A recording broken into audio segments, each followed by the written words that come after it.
My name is Elizabeth. I'm 67 years old. And 10 years ago, my daughter and son-in-law left their autistic son in Hawaii and never came back for him. They abandoned their own child like he was a piece of luggage they didn't want to carry anymore.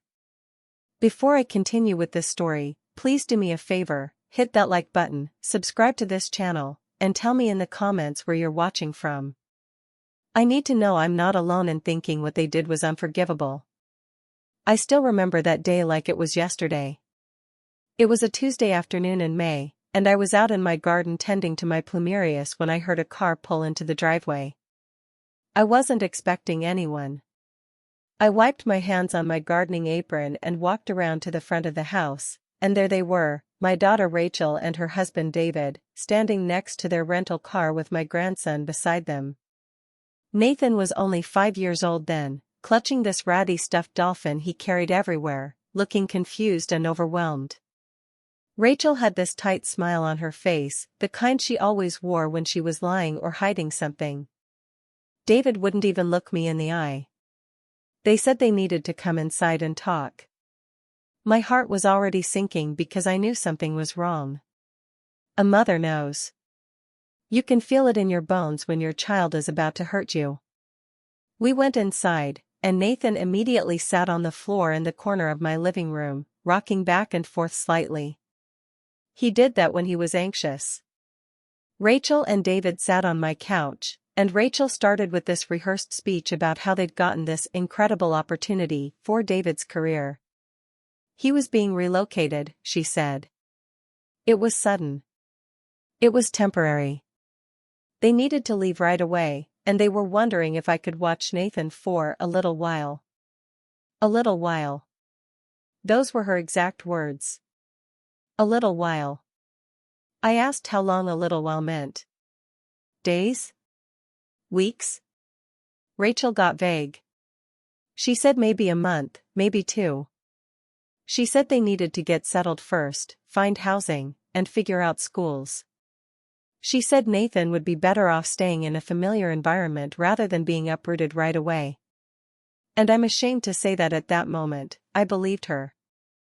I believed my own daughter when she looked me in the eyes and told me she was coming back for her son. They barely gave me anything. One small suitcase with maybe 5 days' worth of clothes. No medications, even though Nathan was supposed to be taking supplements his developmental pediatrician had prescribed. No medical records. No school files. No comfort items except that dolphin. Rachel handed me a piece of paper with some scribbled notes about his routine, what times he ate, what foods he would and wouldn't touch, what triggered his meltdowns. It looked like something she'd written in the car on the way over. They stayed for less than 30 minutes. Rachel gave Nathan this quick, awkward hug that he didn't return. He didn't really like being hugged unless he initiated it, which she should have known. David didn't even hug him. Just patted him on the head like he was a dog. Then they were gone. They walked out my door, got in that rental car, and drove away. Nathan stood at the window watching them leave, still holding that dolphin, and I swear to God, there was this look on his face like he knew. Like somehow, at 5 years old, he already understood that something terrible was happening. That first night was hell. Nathan didn't talk much back then, he had maybe 20 words he used regularly, and most of them were labels for things he wanted, not real communication. He couldn't tell me he was scared or confused or angry. But I could see it. He paced around my house for hours, going from room to room, touching the walls, opening and closing doors. He wouldn't eat dinner. When I tried to give him a bath, he screamed so loud my neighbors probably thought I was murdering him. He didn't fall asleep until almost 2 in the morning, and even then, he woke up crying 3 times. I called Rachel the next morning. Straight to voicemail. I left a message asking her to call me back, saying Nathan was having a hard time adjusting and I needed to talk to her about his routine. No response. I called again that afternoon. Voicemail again. I sent text messages. Nothing. By the third day, I was calling multiple times a day, and David too. Both of their phones went straight to voicemail every single time. By the end of the first week, I knew. I knew they weren't coming back. I knew my daughter had abandoned her son, and I was so angry I couldn't see straight. But I also knew that Nathan needed me to hold it together. That little boy needed stability and care, and I was all he had. So I swallowed my rage and my heartbreak, and I focused on him. Those first few months were the hardest thing I've ever been through, and I buried a husband and both my parents. Nathan was struggling so much. He had sensory issues I didn't fully understand at first. Certain sounds would send him into complete meltdown mode, the blender, the vacuum cleaner, even the air conditioning when it clicked on. He could only wear certain textures of clothing. Tags had to be cut out. Seams had to be flat. I learned all of this through trial and error, through hours of him screaming and me not knowing how to help. Food was a nightmare. He would only eat about 7 specific foods, and they had to be prepared exactly the same way every time. Chicken nuggets from one specific brand, cooked for exactly 12 minutes. Apple slices cut into quarters, not slices. Rice with nothing on it, not even butter. If I tried to introduce something new or if something was even slightly different from what he expected, he wouldn't eat at all. There were days he ate almost nothing because I didn't get it right. And the meltdowns, God, the meltdowns. They weren't tantrums. I need people to understand that. This wasn't a child being bratty or manipulative. These were neurological storms where Nathan was so overwhelmed by sensory input or change or frustration that his whole system shut down. He would scream and cry and sometimes hit himself. He'd bang his head against the wall or the floor. The first time I saw him do that, I thought I was going to have a heart attack. I grabbed him and held him, trying to stop him from hurting himself, and that only made it worse because he didn't want to be touched during a meltdown. I had no idea what I was doing. I was a grandmother who'd raised 2 kids 30 years ago, and this was completely different from anything I'd experienced. I felt like I was failing him every single day. I cried myself to sleep most nights those first 6 months, wondering if I was enough, wondering if he'd be better off with someone who actually knew how to handle autism. But I couldn't send him into the system. I couldn't put him in foster care. He was my grandson, and even though my daughter had thrown him away like trash, I wasn't going to do the same. So I learned. I read every book I could find about autism. I joined online support groups. I found a pediatrician in Honolulu who specialized in autism spectrum disorders, and she connected me with a developmental therapist. School was another battle. When it came time to enroll Nathan in kindergarten, the school district wanted to put him in a severely disabled classroom where the kids were nonverbal and needed constant one-on-one support. I knew Nathan didn't belong there. Yes, he had challenges with communication and sensory processing, but he was smart. I could see it. He taught himself to read before he was 4 years old. He could do puzzle books meant for kids twice his age. He had this incredible memory. He could watch a documentary about ocean animals one time and tell you specific facts about each species weeks later. I fought that school district for months. I went to meetings, brought documentation, advocated until I was blue in the face. Finally, they agreed to place him in a regular classroom with support services. It wasn't perfect, but it was better. His teacher that first year didn't really understand him. She thought he was being defiant when he wouldn't follow certain instructions or when he'd shut down during loud assemblies. I had to explain over and over that his brain worked differently, that he wasn't trying to be difficult. But slowly, so slowly, things started to get better. I learned Nathan's patterns and triggers. I created structure and routine, which he desperately needed. Same wake-up time every day. Same breakfast options. Same route to school. Visual schedules so he knew what to expect. Quiet spaces where he could decompress when he got overwhelmed. I learned to see the world through his eyes, to understand that what seemed like small, meaningless details to me were huge, important things to him. And then came the breakthrough moments that made all of it worth it. The first time Nathan looked directly into my eyes and held my gaze for more than a second, I cried. The first time he said "I love you, Grandma," without being prompted, he was 7 years old, and I thought my heart would burst. The first time he came to me for comfort instead of isolating himself when he was upset. These tiny victories meant everything. As Nathan got older, his communication improved. He'd never be what people call neurotypical, but he learned to express his needs and feelings more clearly. He developed this very direct, honest way of speaking that some people found off-putting, but I loved it. He didn't lie. He didn't manipulate. He said exactly what he meant. If he didn't want to do something, he'd say, "I don't want to do that," and explain why in perfect logical detail. If something interested him, his whole face would light up and he'd info dump about it for an hour straight. And that's when I started to see his special talents emerge. Nathan became obsessed with marine biology. We live in Hawaii, surrounded by the ocean, and he was drawn to it like a magnet. He started checking out books from the library about ocean ecosystems, coral reefs, marine mammals. He watched documentaries constantly. By the time he was 8, he knew more about Pacific marine life than most adults I'd met. But it went beyond just memorizing facts.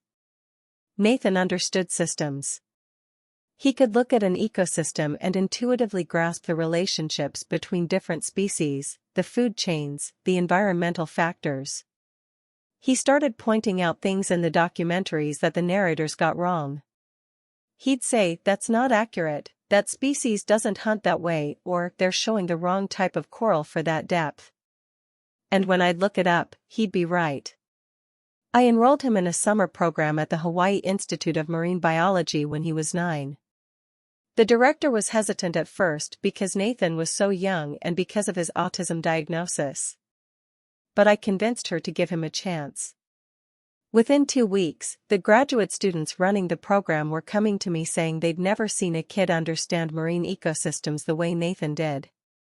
He wasn't just learning, he was analyzing, questioning, forming hypotheses. By the time Nathan was 11, he was participating in citizen science programs, helping actual researchers collect data on reef health and fish populations. He was meticulous, detail-oriented, and never missed a data point. The researchers loved working with him. One of them, Dr. Sarah Watanabe, told me that Nathan had spotted a pattern in coral bleaching data that their team had missed. He was 11 years old and contributing to actual scientific research. School became easier as Nathan got older, not because his autism went away, but because he found his place.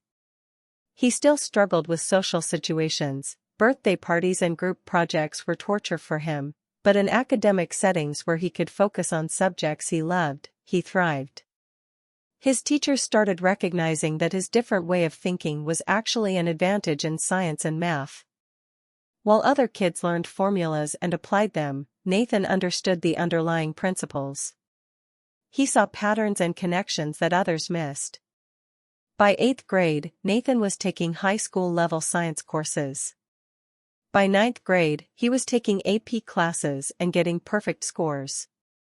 His counselor approached me about dual enrollment, taking college courses while finishing high school. I was nervous about it because Nathan was only 14 and still needed support in a lot of areas, but he wanted to do it. He said high school was boring, that he'd already learned most of what they were teaching. So at 15 years old, Nathan enrolled in the marine biology program at the University of Hawaii. He was the youngest student in his classes by at least 3 years, but that didn't matter to him. He didn't care about social dynamics or fitting in with college students. He cared about learning, about research, about understanding the ocean at the deepest possible level. That same year, Nathan's oceanography professor mentioned an international competition focused on innovative solutions to ocean conservation challenges. It was typically for graduate students and young professionals, but Dr. Watanabe encouraged Nathan to apply. He'd been working on this project analyzing microplastic distribution patterns in Pacific currents and had developed a new predictive model using machine learning algorithms. I barely understood what he was doing, but I knew it was important. Nathan spent 6 months refining his project. He worked constantly, before school, after school, weekends. I'd find him at 2 in the morning running models on his computer, analyzing data, adjusting variables. I worried he was pushing himself too hard, but this wasn't stressful for him. This was joy. This was what his brain was meant to do. He submitted his project in March, and we waited. I didn't even tell him how competitive this thing was, thousands of applicants from around the world, many of them graduate students with years more experience. I didn't want him to be disappointed if he didn't win. In June, we got the email. Nathan had won first place in the innovation category. The prize was $2 million, split between a research grant and a scholarship fund for his continued education. $2 million.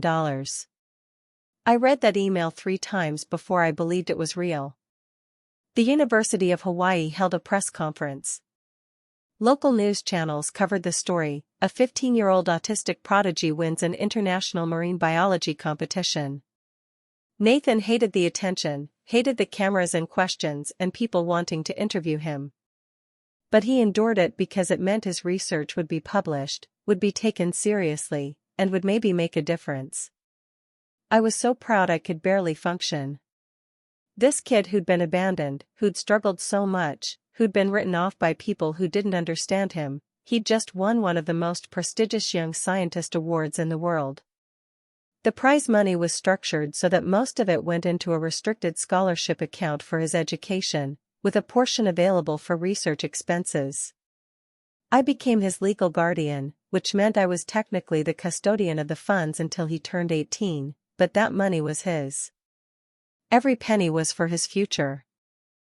We celebrated quietly, just the 2 of us and Dr. Watanabe, at Nathan's favorite restaurant, the one that served the chicken nuggets he liked, cooked exactly right. He was happy in his own Nathan way, stimming with his hands, talking rapidly about what research he wanted to do next. I thought this was the beginning of everything good for him. I thought we'd made it through the hard part. And then they showed up. It was a Tuesday morning in July, about 3 weeks after the press conference. I was making breakfast when I heard a car door slam in the driveway. I looked out the window and felt my blood turn to ice. Rachel and David, walking up to my front door like they had every right to be there. 10 years. 10 years of nothing, and suddenly here they were. I opened the door before they could knock. I didn't want Nathan to hear and get upset. Rachel looked good, expensive clothes, professional haircut, like she'd done well for herself over the past decade. David looked the same, maybe a little grayer. They both had these big, fake smiles plastered on their faces. "Hi, Mom," Rachel said, like this was a normal visit, like she hadn't abandoned her child and disappeared. I didn't let them in. I stood in the doorway and said, "What do you want?" Rachel's smile faltered.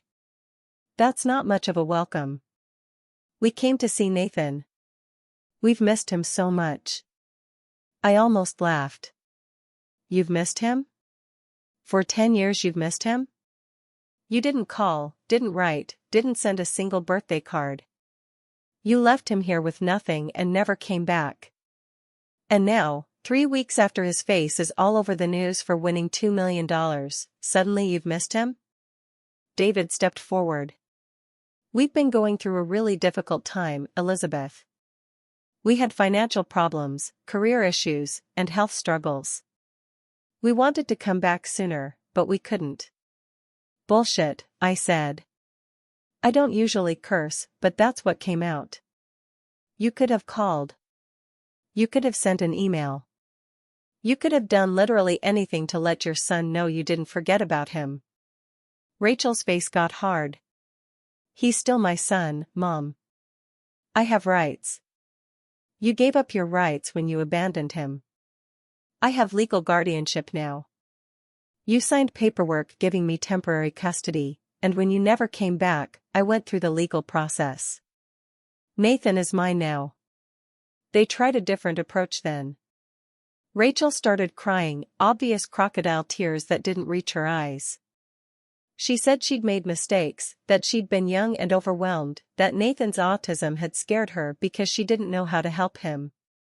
She said she'd thought about him every day, that leaving him with me was the hardest thing she'd ever done. I wanted to scream. I wanted to tell her that being scared didn't excuse abandonment, that every parent struggles, that you don't get to walk away from your child and then come back when it's convenient. But I kept my voice steady. I said, "If you want to see Nathan, you'll need to go through proper channels. You can't just show up after 10 years and expect him to welcome you with open arms." "We're not just here to visit," David said, dropping the concerned parent act. "We've been consulting with lawyers. Nathan's award money, that needs to be managed properly. We're his parents. We should be the ones making financial decisions for him." And there it was. The real reason they came back. Not because they missed their son or felt guilty about abandoning him. They wanted his money. They wanted $2 million that Nathan had earned through his own brilliance and hard work. "I told them to get off my property." Rachel started yelling, saying I'd poisoned Nathan against them, that I'd stolen her son. David threatened legal action, saying they had rights as biological parents. I told them if they didn't leave immediately, I'd call the police. They finally left, but Rachel shouted back that this wasn't over, that they'd be back with lawyers. I went inside shaking with rage. Nathan was in his room with his headphones on, working on a new research project, unaware of what had just happened. I didn't tell him right away. I didn't want to upset him when I was still figuring out how to handle this. But I should have known they wouldn't give up. 2 days later, I got a letter from their attorney. They were filing for custody, claiming that the guardianship I'd been granted was temporary and that they'd never actually relinquished their parental rights. They claimed they'd been in regular contact over the years, that they'd supported Nathan financially from a distance, that they'd always planned to reunite with him once they were stable. All lies. Every word was a lie. The letter also demanded an accounting of Nathan's prize money and requested that they be named co-trustees of his scholarship fund. They actually had the nerve to argue that as his parents, they were entitled to make decisions about his educational and financial future. I hired a lawyer immediately. I used my retirement savings. I didn't care about the cost. There was no way I was letting them anywhere near Nathan or his money. My attorney, a fierce woman named Lisa, told me we had a strong case. The guardianship was legal and permanent. I had documentation proving they'd abandoned Nathan. But she warned me that parental rights cases could be unpredictable, especially when the biological parents showed up looking respectable and remorseful. I finally had to tell Nathan what was happening. He was 15 years old, and he deserved to know that his biological parents were trying to come back into his life. I sat him down one evening after dinner and explained it as clearly and honestly as I could. Nathan listened without interrupting, his face expressionless in that way it got when he was processing something difficult. When I finished, he was quiet for a long moment. Then he said, "Do I have to see them?" "Not if you don't want to," I told him. "But they might force a court to let them visit you." "I'm going to fight that as hard as I can." "I don't remember them very well," Nathan said slowly. "I remember they brought me here and left. I remember waiting for them to come back, but they didn't. I was sad for a long time. Then I stopped being sad because you were here. My heart broke into 1,000 pieces. I'm so sorry they hurt you, sweetheart. I'm going to do everything I can to protect you from being hurt again." "They want my money," Nathan said. It wasn't a question. Nathan might struggle with social nuances, but he understood people's motivations with painful clarity. "They don't want me. They want the money for my research." Yes, I said, because there was no point lying to him. I think that's a big part of why they came back. Nathan nodded. Then they definitely can't have it. That money is for my education and research. I'm going to use it to study ocean conservation and develop better predictive models for ecosystem collapse. It's not for people who left me. Over the next 2 months, Rachel and David launched a full campaign. They posted on social media about being reunited with their son, using old photos of Nathan as a baby, writing these long, emotional captions about how much they loved him and how circumstances beyond their control had kept them apart. They were building a narrative, trying to look like devoted parents who'd been victims of unfortunate situations. They showed up at Nathan's college campus twice, trying to approach him. The first time, campus security escorted them away. The second time, Nathan saw them and had a complete meltdown, his first major one in years. Dr. Watanabe found him in her office afterward, rocking back and forth, hitting his hands against his head, completely overwhelmed. It took hours to calm him down. That incident gave us ammunition. My lawyer documented it, and got statements from witnesses. We argued that Rachel and David's presence was actively harmful to Nathan's mental health, that they were causing him distress after years of stability. The court case was scheduled for October. My lawyer prepared me for what it would be like. Rachel and David would show up looking sympathetic, would probably cry, would claim they'd changed and wanted a relationship with their son. They'd try to paint me as the bitter grandmother who'd alienated them from their child. We needed to be ready with hard evidence. And we had evidence. I'd kept everything. Every text message I'd sent those first weeks, all going unanswered. Phone records showing dozens of calls to their numbers.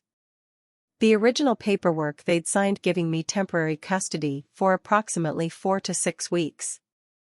The certified letters I'd sent to their last known addresses, all returned undelivered. Medical records showing that Nathan had needed therapy for anxiety and abandonment trauma. School records documenting his struggles in those early years and the support he'd needed. I also had something else. About 6 months after they'd left Nathan with me, I'd finally tracked down Rachel's sister Amy, who I'd lost touch with after my son-in-law and daughter moved away. Amy felt terrible about what Rachel had done. She told me that Rachel and David had been planning to leave Nathan with me permanently from the start. They'd talked about it openly with Amy, saying that Nathan's autism was too much work and that they wanted to start over without the burden of a special needs child. Amy agreed to provide written testimony about those conversations. The court date arrived. I woke up that morning feeling like I was going to be sick.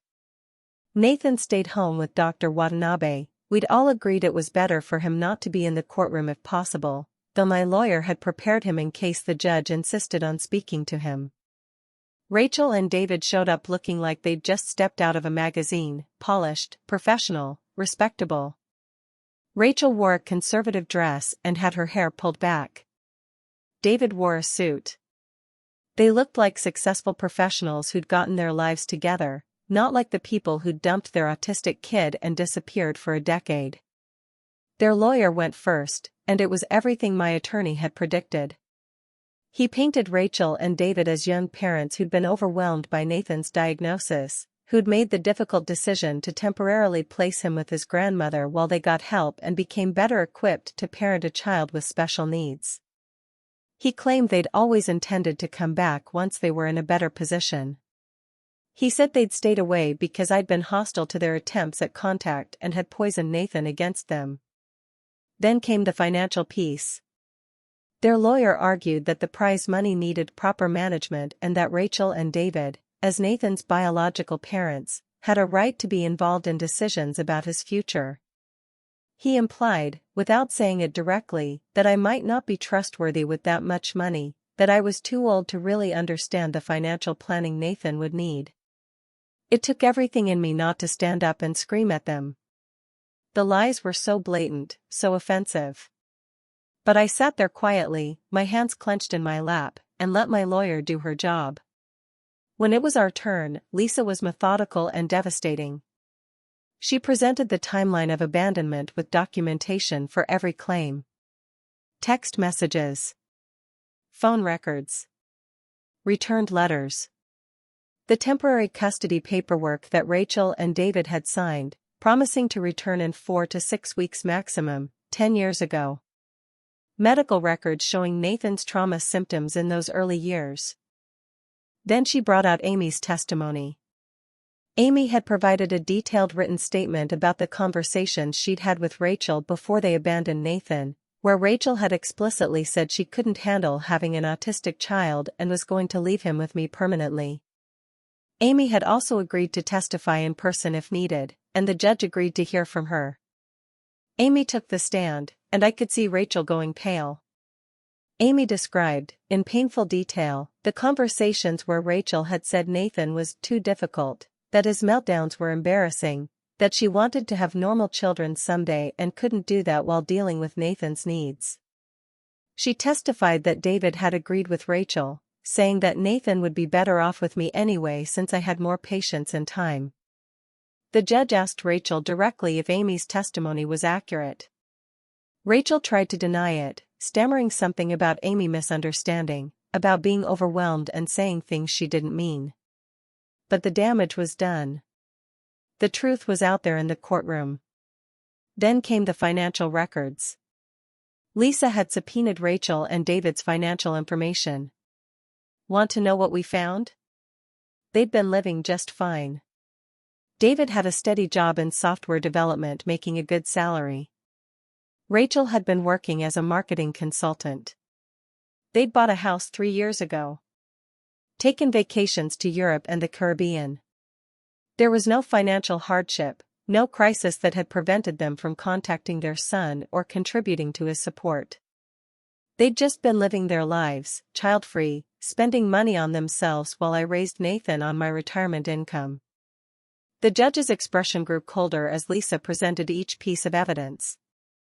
She showed photographs of Rachel and David's social media posts over the past decade, beach vacations, fancy restaurants, weekend getaways. Not a single mention of Nathan. Not a single indication they had a son they were planning to reunite with. But the moment that sealed their fate came when the judge asked if Nathan had anything he wanted to say to the court. Lisa explained that Nathan preferred not to be in the courtroom due to sensory issues, but that he'd written a statement he wanted to be read. The judge agreed. Lisa handed me the paper, and I stood up to read it. My hands were shaking, but my voice was steady.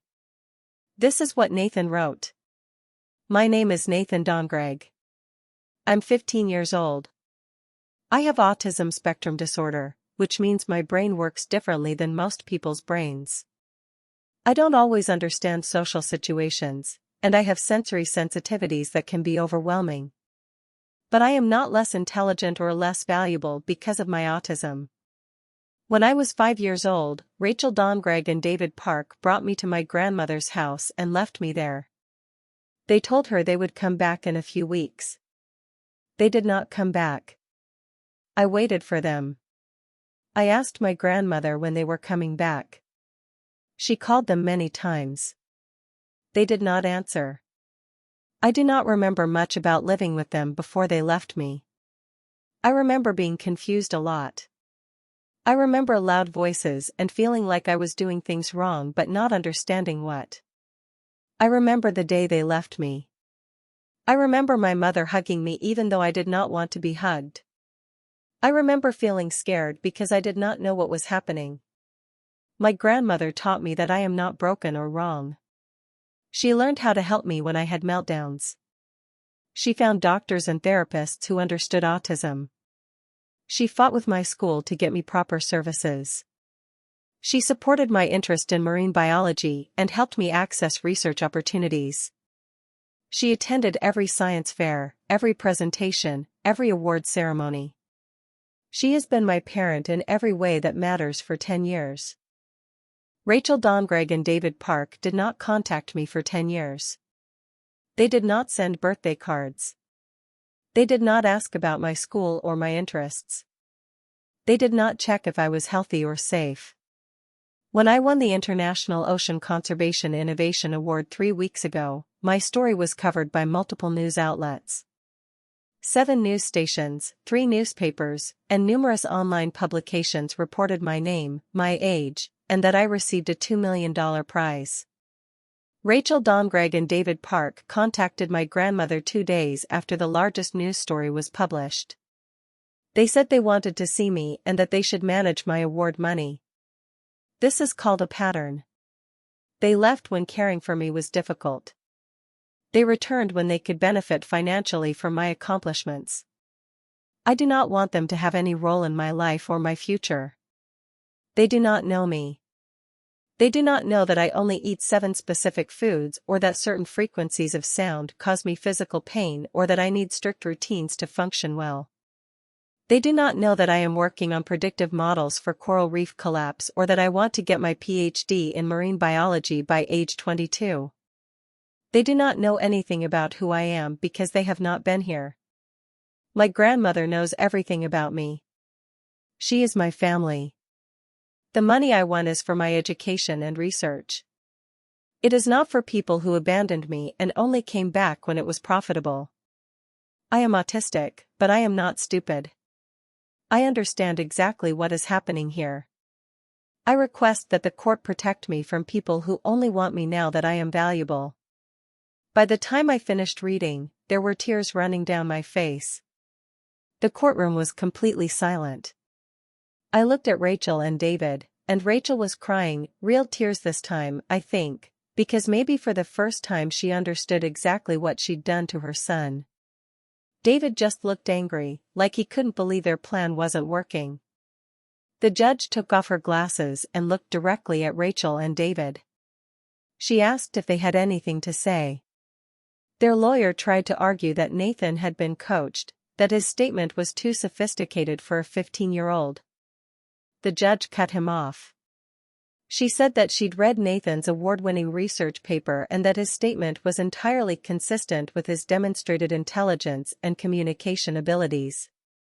Then the judge delivered her ruling.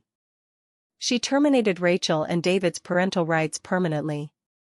She found that they had willfully abandoned Nathan, that their absence had caused him documented psychological harm, that their sudden reappearance was motivated by financial gain rather than genuine parental concern. She ordered them to have no contact with Nathan unless he, as a minor, explicitly requested it through proper legal channels, and unless his legal guardian, me, agreed. Regarding the money, the judge clarified that the award was given to Nathan specifically for his research and educational advancement. As his legal guardian, I was the custodian of the funds, but they were to be used exclusively for Nathan's benefit according to the terms of the award. Rachel and David had no claim to the money and no right to participate in decisions about its use. Rachel stood up and started shouting, saying this wasn't fair, that I'd turned her son against her, that she'd made mistakes but she deserved a second chance. David grabbed her arm and tried to get her to sit down. Their lawyer looked embarrassed. The judge ordered them to leave the courtroom immediately and warned that if they attempted to contact Nathan again without permission, they could face harassment charges. They left. I sat there shaking, crying, feeling like I'd just survived a war. Lisa put her hand on my shoulder and said, "You won. Nathan's safe now." I went straight to Dr. Watanabe's office where Nathan was waiting. When I told him the results, he didn't show much emotion on his face. That's how he processes big things. But he said, "Good. Now we can go back to normal." Normal. After 10 years of raising him, after all the struggles and breakthroughs and fights, after a court case where we had to prove that love and presence matter more than biology, he wanted to go back to normal. Back to his research and his routines and our quiet life together. The local news covered the court case. The story became Grandmother Wins Custody Battle Against Parents Who Returned for Autistic Teens Prize Money. I hated the attention, but I also wanted people to know what Rachel and David had done. I wanted there to be consequences, even if those consequences were just public opinion. The community response was overwhelming. People sent letters of support. Nathan's university released a statement supporting our family and praising Nathan's accomplishments. Dr. Watanabe wrote an op-ed about Nathan's brilliance and how proper support for autistic individuals can help them achieve remarkable things. The marine biology research community rallied around him. Rachel and David tried one more time about 6 weeks later. They sent a long email to my lawyer claiming they'd been treated unfairly, that the judge had been biased, that they wanted to appeal. Lisa shut it down immediately, pointing out that the judge's ruling was thorough and based on overwhelming evidence. She warned them that continued harassment could result in further legal action. We never heard from them again. Nathan is 17 now. He finished his undergraduate degree last year. He was 16 years old with a bachelor's degree in marine biology. He's currently working on his master's degree while also consulting on ocean conservation projects around the Pacific. He's published 3 papers in peer-reviewed journals. He's been invited to speak at conferences, though he usually declines because he doesn't enjoy public speaking. His award money is being managed carefully. Most of it is in educational trusts and investment accounts that will fund his PhD and postdoctoral research. A portion has been used for research equipment and travel to field sites. None of it has been wasted. None of it has gone to people who didn't earn it. Nathan still struggles with some things. Social situations are hard for him.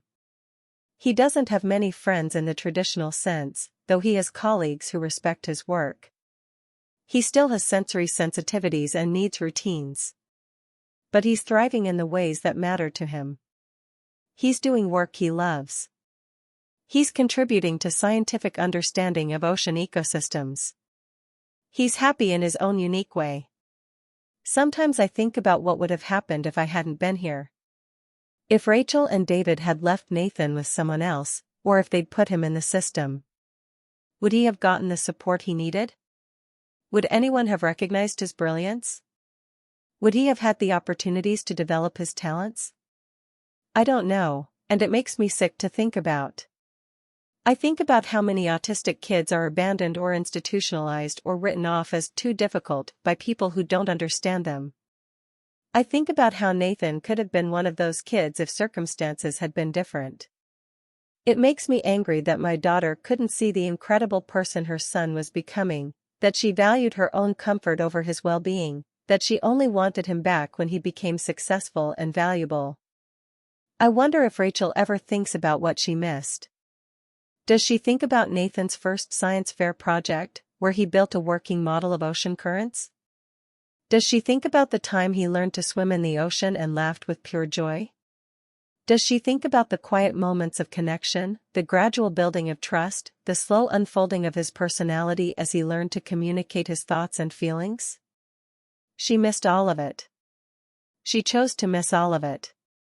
And then she tried to come back and claim him when he'd done something remarkable, as if she had any right to his success after abandoning him during his struggles. People ask me sometimes if I think I did the right thing, refusing to let them back into his life. They say everyone deserves a second chance, that parents make mistakes, that maybe Rachel and David really have changed. And you know what I tell them? Second chances are earned. You don't get to abandon your child for a decade and then demand a second chance because it's convenient for you now. You don't get to skip all the hard parts and show up for the victory lap. If Rachel and David had come back at any point during those 10 years, if they'd shown up broken and remorseful, if they'd asked how they could help, if they'd wanted to rebuild a relationship with Nathan without expecting anything in return, maybe things would have been different. But they didn't come back until there was money involved. That tells you everything you need to know about their priorities. Nathan knows the truth now. He's old enough to understand what happened and why. Sometimes he asks me questions about them, what they were like when Rachel was growing up, why I think they did what they did. I answer as honestly as I can without being cruel. He deserves to know his own history, even the painful parts. He's never expressed any interest in seeing them or talking to them. He says they're biologically relevant but not socially or emotionally relevant to his life. That's very Nathan, reducing complex emotional situations to logical categories. But he's right. They created him biologically, but they're not his parents in any meaningful sense. I'm 77 now. I've raised Nathan from age 5 to 17, through all the challenges of autism and adolescence and academic acceleration. I'm tired in ways I never imagined being tired. But I would do it all over again in a heartbeat. That kid is my greatest accomplishment. Not my career, not my own children, Nathan. Taking him in when he'd been abandoned, learning how to support him, watching him grow into this brilliant, unique person, that's what I'm most proud of. The money doesn't matter to me except as a tool for Nathan's future. I don't want any of it. I don't need recognition for what I did. I did what any decent person would do when a child needs help. The fact that Rachel and David didn't do that, the fact that they put their own comfort above their son's well-being, the fact that they tried to come back only for financial gain, that's on them. They're the ones who have to live with what they did. But sometimes, late at night, I imagine Rachel lying awake and thinking about Nathan. I imagine her seeing his name in a scientific journal or reading about his research online. I imagine her realizing that the child she thought was too difficult has accomplished more by 17 than most people accomplish in a lifetime. I imagine her understanding, finally, what she gave up. And I hope it hurts. I hope it keeps her up at night. I hope she looks at whatever life she built without Nathan and realizes it wasn't worth it. I hope she tells herself it was the right decision and feels the lie settle in her chest like a stone. Because Nathan deserved better than her. He deserved parents who saw his autism not as a burden but as a different way of experiencing the world. He deserved parents who celebrated his differences instead of running from them. He deserved parents who stayed through the hard parts, who learned alongside him, who loved him unconditionally. He didn't get those parents. But he got me. And I got him. And honestly, I think we both made out okay in the end. So to anyone watching this who's going through something similar, whether you're raising a grandchild or a special needs child or any child who's been abandoned, I want you to know that it's worth it. The hard days are brutally hard. There will be moments when you don't think you can do it. But kids are resilient, and love matters more than biology, and the relationship you build through showing up every single day is worth more than any genetic connection. And to anyone who's thinking about walking away from their child because it's too hard or too overwhelming, don't. Get help instead. Ask for support. Find resources. But don't abandon your kid. Because someday, when that kid is grown and successful and amazing, you'll want to be part of their life. And if you walked away during the hard parts, you won't have earned the right to be there for the good parts. Nathan is going to change the world. He's going to make discoveries that help preserve ocean ecosystems. He's going to publish research that shapes how we understand marine biology. He's going to prove that autistic people, when given proper support and opportunities, can achieve extraordinary things. And when he does all of that, when he wins more awards and makes more breakthroughs and leaves his mark on the scientific community, Rachel and David will only be able to watch from a distance. They'll see news articles with his name and know they have no part in his success. They'll see him credited as raised by his grandmother Elizabeth Dongregg and understand what they lost. That's their punishment. Not a court ruling or a judge's condemnation. The punishment is knowing they threw away something precious and can never get it back. The punishment is living with the choice they made and watching its consequences unfold for the rest of their lives. As for me and Nathan? We're good.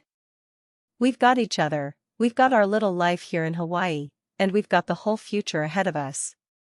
His future is going to be bright and full of discovery and achievement. And I get to be there for all of it. I get to see the person he becomes, the work he does, the impact he has on the world. Rachel wanted to walk away from that. She wanted to miss all of it. So she did. And now she gets to live with that choice. I hope it was worth it. I really do. Now tell me in the comments, what would you have done in my situation? Would you have let them back into Nathan's life, or would you have done exactly what I did? And have any of you dealt with family members who only showed up when there was something to gain? I want to hear your stories. Drop a comment and let me know where you're watching from.